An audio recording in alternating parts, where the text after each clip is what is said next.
with this Any Given Saturday top 25 going into week number 2. Now, a few disclaimers that I want to give out before I show you the most recent iteration of the Any Given Saturday top 25. So, a few disclaimers that I have. So, first and foremost, these are not rankings. This is not how I would rank the teams.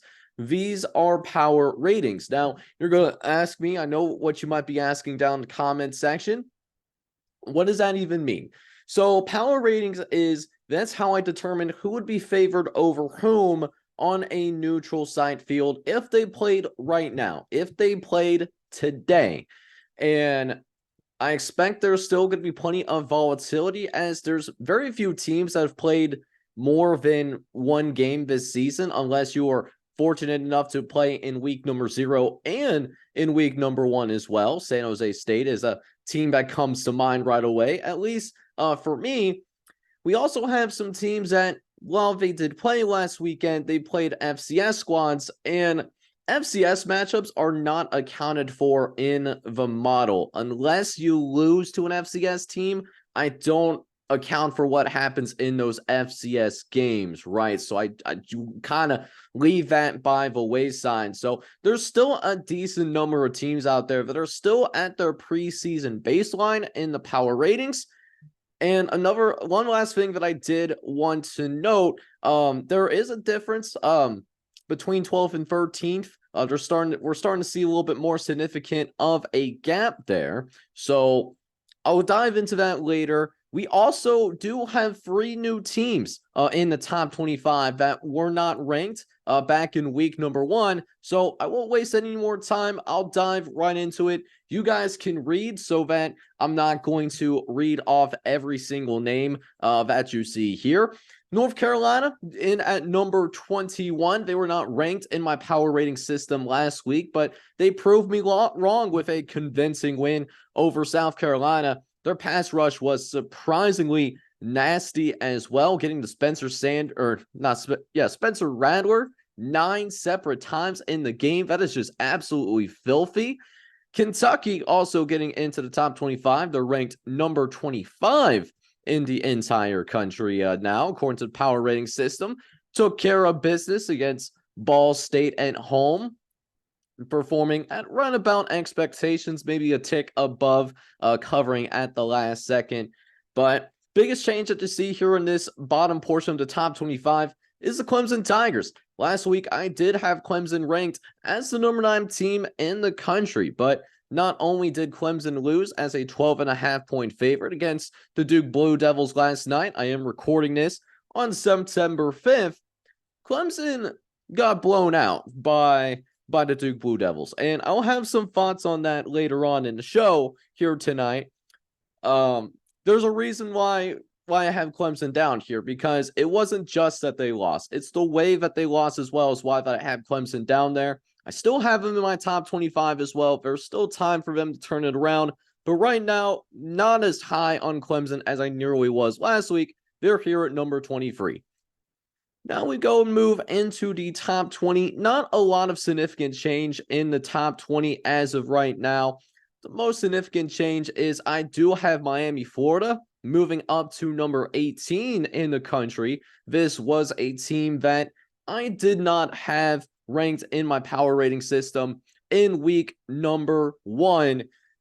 But Miami looked really good. They looked really good against a Miami Redhawks team that I think could be pretty exciting in the MAC for sure. I'm excited to see what they can do this upcoming season. And Miami, Florida, did not take Miami of Ohio for granted. That was one thing that I was really looking for in the Miami Hurricanes, because last year, not only did they take Mid-Tennessee State for granted last year and lose to the Blue Raiders, but they historically got their butt kicked by the Blue Raiders of Mid-Tennessee State. So it was just all downhill from there. Miami seems like they are a much better team than last season, and so I had to reward them by moving them up to the number 18 team in the entire nation in my power rating system.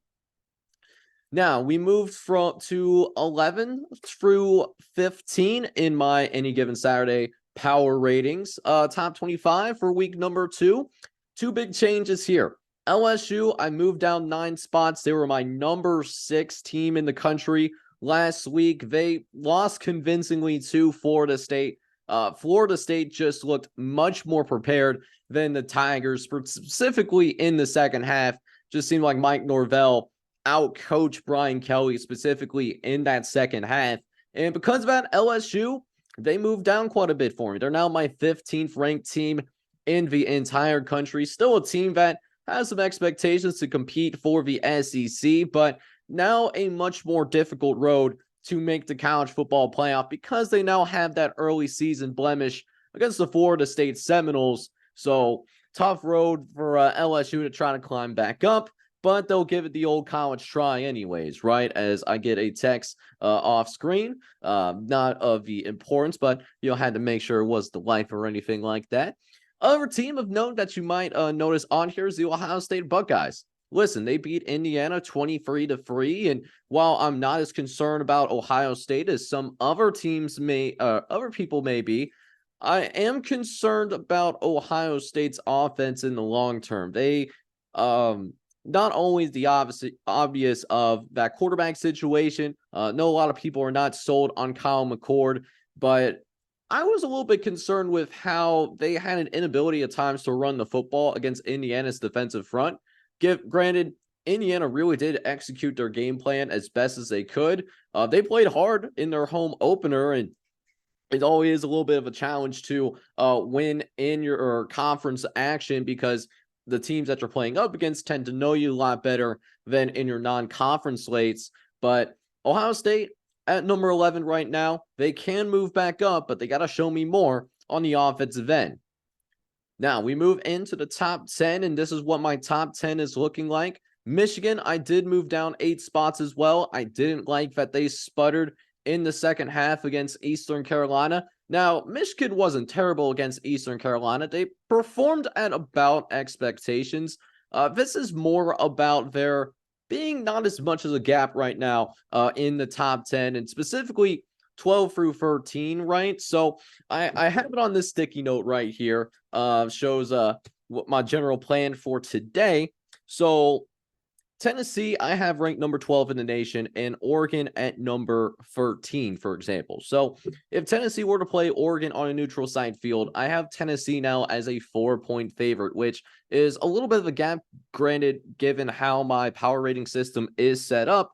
However, Oregon and Texas are right next to each other in the power ratings. If they played on a neutral field, it would be more of a pick'em game, very slight edge to Oregon as a 0.5-point favorite in the power rating system on a neutral side field, granted. So when you get into this top 10, there's not as much of a gap as you would expect. Granted, there's still a lot of football that's still left to be played. I just thought the other teams that played were more impressive. So that's why Michigan moved down, even though, yes, they performed slightly below expectations, not able to cover against Eastern Carolina, but I still think Michigan is a solid football team. I like them better than Ohio State right now. A team that I am much higher on, though, is the Oklahoma Sooners. And Oklahoma with the most impressive win from a win margin perspective last week. 73-point win. They were favored to win by 36.5, and they find a way to double up on the game spread that was put in place for the for that matchup against Arkansas State.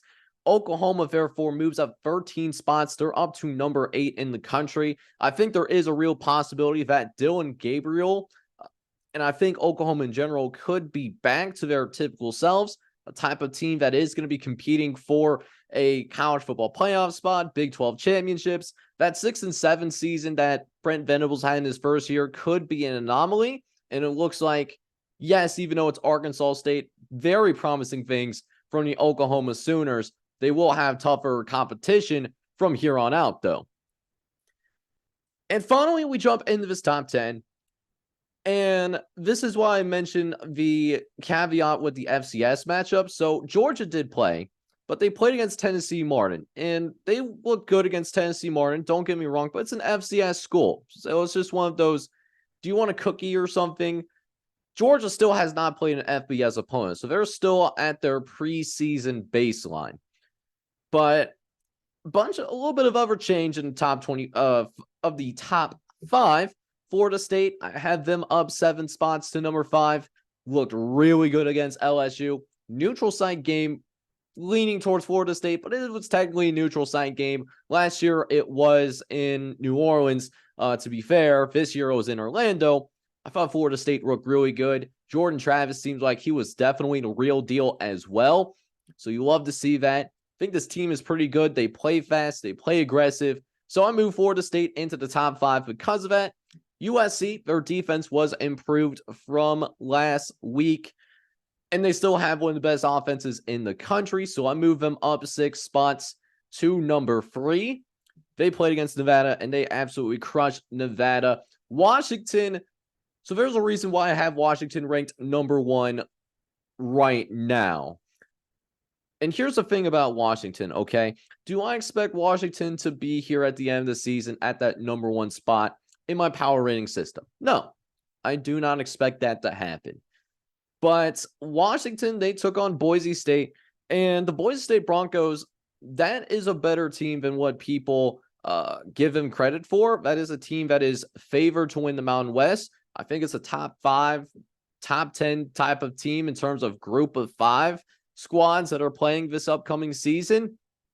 And this had a little bit of trap game in this one, as yes, Washington was at home, but you know, Boise State is more than capable of pulling off these types of upsets, right? But Michael Penix Jr., he just picked up right where he left off from last year. Ends up being a 56-19 win. Extremely impressive win by Washington. So for today, I have Washington number 1 in my power rating system. I don't expect that to last forever. I expect another team to be here at number 1, but I just wanted to point out that this was an incredible win by the Washington Huskies, and they deserve all the credit in the world for that. So I'm sure that's not going to create any angry comments or anything like that, but it is what it is, though. But that is my power rating system, and you could argue with my power rating system all you want, but my power rating system, the model, went above 500 against the spread in the 45 games that happened this past weekend. 35-10 straight up in terms of games that were selected of the 45 games that were played. It was 35-10 straight up. So, you know, the model is going to, I think, is going to get better as we have more information about various teams. So in the model we trust over here for the Any Given Saturday power rating model. A lot of work went behind the scenes.